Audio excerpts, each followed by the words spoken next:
This brief tutorial video explains how prices can be updated in a manual way.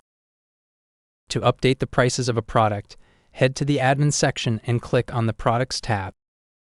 There, select the relevant product or share class you wish to update the price for.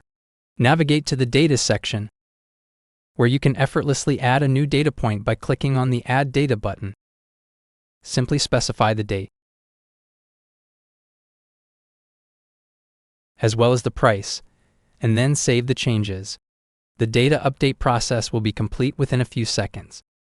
Please note that this process may take some time as a data update process is initiated, which involves establishing a connection to the database. While the update is in progress, kindly refrain from closing the page until you see a reassuring green pop-up appear on the lower right-hand corner of your screen. This notification indicates that the update is complete and your changes have been successfully saved.